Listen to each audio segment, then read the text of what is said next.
आज बस आप ये सोचिए कि आप एक शख्स के साथ 10 साल से रह रहे हो। शायद से वो आपकी पत्नी हो सकती है, आपका पति हो सकता है, आपकी गर्लफ्रेंड हो सकती है, आपका बॉयफ्रेंड हो सकता है, या तो आपका बस एक दोस्त। 10 साल से रह रहे हो आप गाइस। एक चीज़ अच्छे से समझ लीजिए कि आप इनको अच्छे से ऑफकोर्स जानते होगे, हर एक चीज़ आप इनके बारे में जानते होगे कि ये कब उठता है, कब सोता है। लेकिन एक दिन आपको उनके बारे में एक ऐसा सच पता चल जाता है जिससे आप बहुत ज़्यादा कांप जाते हो। लेकिन कांपना तो बहुत दूर की बात होगी, आप परेशान हो जाते हो कि इस हकीकत के साथ अब मैं कैसे जिंदा रहूंगा, क्योंकि वो हकीकत इतना ज़्यादा डरावना होता है। ये वीडियो से पहले मैंने आपको ये वाली बात इसीलिए कही है क्योंकि आगे आने वाली जो कहानी होगी आज हमारे वीडियो में, वो इसी से थोड़ा सा रिलेट करती है। वो बहुत ज़्यादा डरावनी है, बहुत ही ज़्यादा हॉरर स्टोरी है। इन आज की इस वीडियो में आपको पैरानॉर्मल दुनिया और साइकोलॉजिकल दुनिया के बारे में कुछ पता चलेगा। ये कहानी में ऐसे बहुत सारे पहलू हैं, ऐसे बहुत सारे सवाल हैं जो आपके दिमाग में उमड़ के आएंगे, जिसका मैं आज जवाब दूंगा। अब ये वीडियो शुरू करने से पहले ऐसे ही और horror, mysterious and historical videos देखने के लिए सब्सक्राइब कर दीजिए इस चैनल को। अब ये कहानी शुरू होती है। ये कहानी शुरू होती है साल 2019 में दुबई के राशिदिया शहर में, जहां पे एक इंडियन मैरिड कपल रहा करते थे, जो कि वहीं पे जॉब किया करते थे, एक दूसरे के साथ कम से कम 10 साल से रिलेशनशिप में थे। दुबई में ही उन्होंने ग्रेजुएशन करी, एक दूसरे के साथ काफ़ी समय तक वो लिव इन में भी थे, मतलब एक दूसरे को काफ़ी अच्छे तरीके से जानते थे शादी से पहले भी। इन मैरिड कपल का नाम था आदिल और समायरा। आदिल दुबई में काफ़ी पहले से था, समायरा भी उसके पीछे पीछे आई थी दुबई में अपनी ग्रेजुएशन कंप्लीट करने के लिए। एंड ग्रेजुएशन के बाद से ही वो लोग ने लिविंग रिलेशनशिप में रहना चालू कर दिया था। आदिल ने तब से ही समायरा पे काफ़ी ज़्यादा नज़र रखी थी कि इसकी कुछ कुछ ऐसी हरकतें हैं जो कि बहुत ज़्यादा स्ट्रेंज लगती थी आदिल को अपने खुद के पर्सनैलिटी से। जैसे कि समायरा को एक बहुत ही ज़्यादा अजीब सी आदत थी कि जब वो नहाने जाती थी तो हॉल में या फिर बेडरूम में गाने लगाती थी और गाने लगा के नहाने को जाती थी, जो उसको बहुत ज़्यादा स्ट्रेंज लगी क्योंकि आदिल ऐसा कुछ नहीं करता था। नई बात लगी थी उसको जब वो लिविंग में आया था। फिर दूसरी आदत उसको ये लगी कि शीशे के सामने अपने नंगे शरीर को देखना या फिर शीशे के सामने काफ़ी ज़्यादा देर तक बैठे रहना, मेकअप करते रहना, बालों को संवारना, वो भी आधी रात को। ये सारी चीज़ें आदिल को बहुत खटकती तो थी, लेकिन उसने कभी समायरा को टोका नहीं क्योंकि वो दोनों ही बहुत ज़्यादा मॉडर्न ख्यालात के थे। फिर 5 साल लिविंग रिलेशनशिप में रहने के बाद आखिरकार आदिल और समायरा ने साल 2019 जनवरी में शादी कर ली। एंड शादी करके ज़्यादा समय नहीं हुआ था एंड वो कुछ और चीज़ें नोटिस करने लग गया था समायरा के बारे में कि समायरा भी बात बात पे बहुत ज़्यादा एक्साइटेड हो रही है। लाइक ये पहले उसने कभी नोटिस नहीं किया। 5 साल में बहुत सब चीज़ें एकदम नॉर्मल थी, लेकिन शादी के बाद बहुत सारी चीज़ें चेंज होने लग गई कि उसने देखा कि वो एक्साइटेड हो रही है। मतलब जैसे बच्चे लोग हरकत करते हैं, किसी भी चीज़ को देख के बहुत एक्साइटेड हो जाना, बच्चों की तरह हरकतें करना, हर चीज़ में बात बात पे हंसना, बात बात पे रो देना, उसके मूड स्विंग्स बहुत ज़्यादा ही चेंज होने लग जाते थे, जो कि कॉमन नहीं था आदिल के लिए।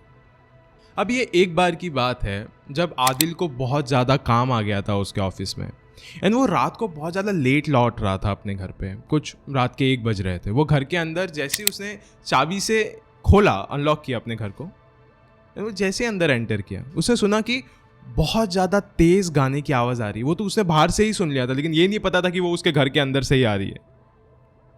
एंड देखा कि उसके घर के अंदर बहुत ही ज़्यादा अंधेरा है, कुछ भी नहीं दिख रहा है। बहुत मुश्किल से उसने अपने फ़ोन की फ्लैश लाइट ऑन करी, कस जो बटन्स थे वो बहुत ज़्यादा दूर थे उससे, तो उसने फ्लैश लाइट ऑन करी और उसने देखा कि हॉल के फ्लोर पे समायरा के कपड़े पड़े हुए हैं। उसके अंडरगारमेंट्स, उसने जो पहना था वो सारी चीज़ें ऐसे फ्लोर पे पड़े हुए हैं, फिर एकदम बिखर के। फिर उसने समायरा को 2-3 बार आवाज़ दी, समायरा ने कुछ जवाब नहीं दिया क्योंकि गाने की आवाज़ इतनी ज़्यादा तेज़ थी। फिर वो अपने हॉल से बेडरूम की तरफ जाने लगा एंड बेडरूम के सीधा सामने बाथरूम है जो कि हॉल से आसानी से दिख सकता है। उसने देखा तो फ्लैश से थोड़ा थोड़ा दिख रहा था कि बाथरूम के अंदर कोई तो है। वो थोड़ा और नजदीक गया तो उसने देखा कि समायरा वहां पे नाच रही है। बिखरे खुले बाल थे उसके, गीले गीले, और समायरा ने कोई भी कपड़े नहीं पहने थे, वो एकदम नेकेड थी। एंड उसको लगा कि ये कैसी हरकत है कि इतने अंधेरे में गाने चालू करके बाथरूम के अंदर कोई किस तरीके से नाच रहा है। वो थोड़ा और नजदीक गया तो उसने देखा कि समायरा के आंखों में सिर्फ और सिर्फ खून थे। पूरा खून बहे जा रहा था समायरा के आंखों से, जो कि देख के आदिल बहुत ज्यादा शॉक हो गया था। उसका दिल पूरी तरीके से दहल चुका था उस समय। फिर आदिल को एकदम रोंगटे उसके खड़े हो चुके थे उस समय कि मैं अब ये समायरा को कैसे झेलूं, कैसे इसको संभालूं अभी, क्योंकि मैं घर पे अकेला हूं। एंड समायरा ये किस तरीके की हरकत कर रही है। पहले तो उसने कोई कपड़े नहीं पहने हैं एंड वो नाच रही है, उसके आंखों से खून निकले जा रहा है। मैं क्या करूं? तो उसने कैसे कैसे करके समायरा को बाथरूम से बाहर निकाला, उसको अच्छे से साफ किया एक तौलिए से, उसको कपड़े पहनाए एंड उसको एक अपने घर के नज़दीकी अस्पताल में लेके गया। जब वो अस्पताल में गया तो वहाँ के जो डॉक्टर्स थे उनको पहले तो लगा कि समायरा कोई दिमागी मरीज है। उस हॉस्पिटल के सारे डॉक्टर्स का यही कहना था कि समायरा को कोई तो बहुत ज़्यादा सिवियर साइकोलॉजिकल डिसऑर्डर है एंड इस चीज़ का इलाज हम लोगों के पास नहीं है। तो शायद से आप अपने समायरा का कहीं और पे इलाज कराओ। जब थोड़ी देर के लिए हम इसको आईसीयू में रखते हैं, देखते हैं, इसको मॉनिटर करते हैं, लेकिन इसका शायद से इलाज हमारे पास है ही नहीं। एक डॉक्टर ने आगे आके कहा कि अगर इसका इलाज हमारे पास नहीं है तो शायद से आपको किसी बाबा या मौलवी के पास जाना चाहिए। शायद से उनके पास कोई ना कोई पॉजिटिव खबर हो इस चीज़ को लेकर। इस कहानी को थोड़ी देर के लिए मैं पॉज करके आपको एक इंटरेस्टिंग कंपनी के बारे में बताना चाहता हूँ जिसका नाम है फ्यूजन फ्लाई। ये एक ऐसी कंपनी है जिसको आप किसी भी कंपनी के साथ कंपेयर कर सकते हो, स्टिल ये आपको कोई भी फ्लाइट प्राइसेस एकदम कम में ला के देती है। आपको सिर्फ इनके व्हाट्सएप पे इनको मैसेज करना है, ये मैं नंबर डाल देता हूँ यहाँ पे, आप इनको यहाँ पे मैसेज करना है, या फिर आप सिर्फ इनके इंस्टाग्राम आईडी पे भी जाके इनको मैसेज कर सकते हो। आपको चाहिए तो फ्लाइट की आप बुकिंग कर सकते हो, आपको अगर वीज़ा चाहिए ये लोग वो भी प्रोवाइड करते हैं, होटल की बुकिंग कर सकते हो, एक पूरा वैकेशन भी आप इनके साथ प्लान कर सकते हो। मैं इनका लिंक मेरे डिस्क्रिप्शन पे दे दूंगा। अब आते हैं कहानी पे वापस। जब आदिल ने सुना कि डॉक्टर्स भी अभी समायरा का इलाज नहीं कर सकते और सिर्फ एक बाबा उसका इलाज कर सकता है, तो जल्दी से जल्दी उसने अपने दोस्तों को कॉल करना चालू किया कि अगर कोई बाबा का नंबर हो तो मुझे जल्दी से जल्दी ट्रांसफ़र करें। तो इंडिया से एक बाबा आया था दुबई में कुछ समय के लिए, तो उसने जल्दी से जल्दी उस बाबा को अस्पताल लेके आया एंड उस बाबा ने कहा कि मुझे बस आधा घंटा दीजिए, मैं आईसीयू रूम में जाता हूँ एंड मैं देख के आपको बताता हूँ कि क्या हालत है या फिर क्या हो सकता है क्या नहीं हो सकता है। बाबा आईसीयू रूम के अंदर गए एंड उन्होंने देखा कि समायरा एकदम शांत है, एकदम शांत लेटी हुई, बस उसकी आंखें थोड़ी सी खुली हुई है। बस आधे घंटे बाद बाबा बाहर आता है एंड उसने आदिल को एक ऐसी बात बोली जिसे सुन के आदिल रोते रोते जमीन पे गिर गया। सब उसे संभालने आने लगे, क्योंकि जब बाबा आईसीयू से बाहर आए थे उन्होंने आदिल से सिर्फ एक ही सवाल पूछा था कि तुम्हारी शादी को बेटा कितने साल हो गए हैं। आदिल ने उनसे कहा कि कुछ 5 महीने हुए रहेंगे, 5-6 महीने। बाबा ने कहा कि 5 महीने पहले तेरी बीवी मर चुकी है। ये जिसके साथ तू खा रहा है, सो रहा है, बातें कर रहा है, वो तेरी बीवी नहीं है। तेरी बीवी के बदन के अंदर एक जिन्नात है जो उसके बदन को इस्तेमाल कर रहा है। ये सब सुन के आदिल की हालत बहुत ही ज़्यादा ख़राब हो गई थी। उसने कहा कि ऐसा हो ही नहीं सकता, ये है कौन फिर? मैं नहीं मानता ये सारी चीज़ें।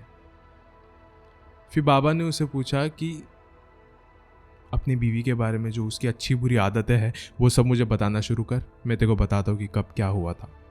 फिर आदिल ने उसको अपने लिव इन रिलेशनशिप से लेके अपनी शादी तक सारी कहानी बताई। समायरा की अच्छी आदतें, उसकी बुरी आदतें, सब चीज़ें बाबा को बताई। आदिल की सारी बातें सुनने के बाद बाबा ने उसे कहा कि ऐसी सारी धार्मिक किताबों में कुछ चीज़ें लिखी गई है, ऐसी बहुत सारी नॉर्मल किताबों में भी ऐसी बातें लिखी गई है कि औरतों को काफ़ी लंबे समय तक अपने आप को निहारना नहीं चाहिए, गाने लगा के नहाना नहीं चाहिए, मेकअप आधी रात को नहीं लगाना चाहिए, इत्र नहीं लगाना चाहिए, इत्र लगा के किसी सुनसान वीराने जगह पे नहीं जाना चाहिए। एंड अगर कोई ये सारी चीज़ें करता है कॉन्स्टेंटली, तो ये सब चीज़ों की वजह से जो बाहर की चीज़ें होती, बाहर की चीज़ें माने जिन्नात, खबीस, शैतान या कोई भी प्रेत आत्मा, उस एक अकेली औरत के पीछे दीवाना हो सकता है, उसको पोजेस्ट कर सकता है, उसका बदन इस्तेमाल कर सकता है। फिर आदिल ने कहा, अब मैं क्या करूँ समायरा का? मेरे पास अभी कोई ऑप्शन नहीं है। ना डॉक्टर कह रहा है कि वो कुछ कर सकता है, अब आप कह रहे हो कि मेरी बीवी मर चुकी है, तो मैं करूँ तो करूँ क्या अब समायरा का? मुझे तो वो जिंदा ही दिख रही है। फिर बाबा ने कहा कि मैं जैसे ही इस जिन्नात को इसके शरीर से निकाल दूंगा, तेरी बीवी मर जाएगी, उसका बदन सिर्फ एक मुर्दा होगा उस समय, तू खुद अपनी आंखों से देख लेना। फिर आदिल ने कहा कि हाँ, मुझे अपनी बीवी को इस तरीके से नहीं देखना है, आप करो आपको जो भी करना है, लेकिन इस जिन्नात को उसके बदन से बाहर निकालो। फिर बाबा ने किया, अपने कुछ मंत्र पढ़े, अपनी कुछ जो उनको रहता है रिचुअल्स, वो सब उन्होंने किया। एंड आदिल ने अपनी आंखों के सामने देखा कि हाँ, उसकी बीवी मर चुकी है, वो सांस नहीं ले रही है। ये चीज़ें बिलीव करना बहुत ही ज़्यादा नामुमकिन हो रहा था, मेरे लिए खुद के लिए एकदम नामुमकिन है, लेकिन ये सारी चीज़ें हुई है, ये एक रियल स्टोरी है। ये सब कुछ होने के बाद आदिल ने कब्रिस्तान में जाके अपनी बीवी को दफनाया। एंड वो अपनी बीवी के कब्र के पास 4 घंटे तक था रात को, क्योंकि वो अपनी बीवी को कम से कम 10 साल से जानता था। वो लोग बचपन से एक दूसरे के साथ थे। वो अपनी बीवी से बहुत ज़्यादा मोहब्बत करता था। वो यही सोच रहा था कि 10 साल पहले ऐसा क्या हुआ कि मैं तेरे प्यार में पड़ गया, एंड आज मुझे ये सब कुछ झेलना पड़ रहा है, सिर्फ कुछ ऐसी हरकतों के वजह से, जिसे सुनने में बहुत ज़्यादा कूल लगता है, लेकिन उसके वजह से वो इतने ज़्यादा गहरे प्रॉब्लम में फंस गई। एंड उससे ज़्यादा प्रॉब्लम में तो बेचारा आदिल फंस गया था। बहुत दुख होता है मुझे भी आदिल के लिए। ये जो कहानी मैंने आपको आज सुनाया हूँ, ये मेरे ही एक क्लासमेट के घर में किसी के साथ तो हुई थी। ये एक उसी के परिवार के मेंबर के साथ हुआ था, जिनका नाम आदिल एंड समायरा है, जो कि दुबई में रहा करते थे। मेरी दोस्त का नाम है मरिया शेख, एंड उसने मेरे को सारी चीज़ों का नरेशन करने दिया था। मेरे को फ़ोटोज़ देने के कोई भी परमिशन नहीं मिले थे, क्योंकि किसी भी मरे हुए के ऐसे फ़ोटोज़ नहीं दिखाना चाहिए, ये उनका कहना है। लेकिन अभी इस कहानी सुनने के बाद आपके मन में 2 बहुत गहरे सवाल आते रहेंगे कि एक जिन्नात किसी को किस तरीके से मार सकता है। एंड क्या अमान भाई ऐसे नहीं हो सकता कि उस समायरा को कोई साइकोलॉजिकल प्रॉब्लम हो एंड इस वजह से ये सारी चीज़ें हुई हो? एंड दोनों चीज़ों के आंसर है मेरे पास। अब आते हैं आपके पहले सवाल की तरफ कि एक जिन एक इंसान को किस तरीके से मारता है, क्या ये पॉसिबल है? देखो, जब जिन किसी को भी पोजेस्ट करता है या फिर किसी को भी पसंद करता है, तो वो उसके भी 2 लेवल्स होते हैं। एक होता है टेम्पररी और एक होता है परमानेंट। जब वो आपके शरीर में आता है तो वो आपके शरीर को इस्तेमाल करता है अपनी कुछ चीज़ें करने के लिए, अपने कुछ ड्रीम्स को फुलफ़िल करने के लिए, या फिर जस्ट एंजॉय करने के लिए आता है वो कभी कभी। टेम्पररी में वो आएगा एंड आके 5-6 दिनों में चला जाएगा, आपको थोड़ा तेज़ बुखार होगा, आपको समझ में आने लगेगा। लेकिन अगर जब वो एक परमानेंट लेवल पे आता है, मतलब वो आपके शरीर को प्यार करने लग गया है, वो आपके बदन को अंदर से कमज़ोर करता रहेगा। एंड जैसे ही आप बहुत ज़्यादा कमज़ोर हो जाओगे एंड जिन सबसे ज़्यादा पावरफुल रहेगा, तभी वो आपकी रूह को मार देगा। ये मैं नहीं कह रहा हूँ, ऐसे बहुत सारे किताबों में लिखा गया है इस चीज़ के बारे में, बहुत सारी किताबों में लिखा गया है इसके बारे में। तो शायद ये एक पॉसिबिलिटी हो सकती है उस चीज़ की। अब आते हैं उस दूसरे सवाल की तरफ कि क्या समायरा कोई साइकोलॉजिकल डिसऑर्डर या कोई साइकोलॉजिकल प्रॉब्लम से गुजर रही थी? तो मेरा जवाब इस चीज़ के लिए है हाँ, हो सकता है कि समायरा को कोई साइकोलॉजिकल प्रॉब्लम हो सकती है, क्योंकि ऐसा कई बार देखा गया है कि अगर एक इंसान कुछ इस तरीके की हरकत कर रहा है जो अभी आप स्क्रीन पे देख रहे हो, वो चीज़ देखने के बाद हर किसी को ऐसा लगता है कि इसके बदन में कुछ तो आया है, इसको माता आई है, इसको मिर्गी चल रही है, या फिर इसको किसी और आत्मा या जिन ने पोजेस्ट किया है। लेकिन अगर इसी चीज़ को हम साइकोलॉजिकल वे में देखा जाए तो साइकोलॉजिस्ट जो होते हैं या फिर साइकियाट्रिस्ट जो होते हैं, वो इसको एक साइकोलॉजिकल डिसऑर्डर का नाम देते हैं, एंड अक्सर वही होता है उसका काम। एंड इस साइकोलॉजिकल डिसऑर्डर का नाम है DID, मतलब डिसएसोसिएटिव आइडेंटिटी डिसऑर्डर। ये जो बीमारी थी ये आपने भूल भुलैया मूवी में तो ज़रूर देखी होगी, एंड ये पूरा केस ही उस भूल भुलैया मूवी का है असल में देखा जाए तो। आपको वो कैरेक्टर तो अच्छे से याद होगा, अवनी, जो कि विद्या बालन उसका रोल कर रही थी। इस मूवी में अवनी एक बहुत ज़्यादा नॉर्मल सी लड़की रहती है, लेकिन वो जब महल में आती है एंड जब वो महलों की कहानियाँ सुनती है तो वो अचानक से उसकी आइडेंटिटी चेंज हो जाती थी मंजुलिका में, जो कि एक बंगाली कैरेक्टर थी। मंजुलिका बंगाल से आती थी एंड अवनी का जो बैकग्राउंड रहता था वो बिल्कुल भी बंगाल से नहीं था। एंड जबकि अवनी जब मंजुलिका बन जाती थी तो वो उस समय बंगाली भाषा में बात भी करती थी एंड वो नर्तक भी करती थी, डांस वगैरह भी करती थी, जबकि अवनी को वो बिल्कुल भी नहीं आता था। वो अपनी आइडेंटिटी पूरी ही चेंज कर देती थी। लेकिन कैसे? ये सारी चीज़ें अवनी के साथ इस वजह से होती थी क्योंकि अवनी के बचपन में उसके साथ कहीं ना कहीं कभी ना कभी तो नाइंसाफ़ी हुई थी, जो कि आपने उस मूवी में असल में देखा था। एंड ये सारी चीज़ें उसके दिमाग बिल्कुल भी झेल नहीं पा रहा था, तो उसकी वजह से उसके दिमाग ने उसको एक साइकोलॉजिकल डिसऑर्डर ही दे दिया सीधा, कि वो हर एक अलग टाइम जोन में, हर एक अलग पीरियड में एक डिफरेंट टाइप ऑफ आइडेंटिटी के साथ लोगों से सामना करती थी। जैसे सुबह में अवनी एंड रात में महलों में घूमने वाली मंजुलिका, जिससे उसका कोई रिलेशन नहीं था, लेकिन उसकी कहानी से वो बिल्कुल रिलेट करती थी क्योंकि मंजुलिका के भी पास्ट में उसके साथ नाइंसाफ़ी हुई थी, जैसे कि अवनी के पास्ट में उसके साथ नाइंसाफ़ी हुई थी। तो इस वजह से उसको डिसएसोसिएटिव आइडेंटिटी डिसऑर्डर हुआ। एंड यही सेम चीज़ शायद से समायरा ने भी फेस करी होगी, उसे भी डिसएसोसिएटिव आइडेंटिटी डिसऑर्डर होगा।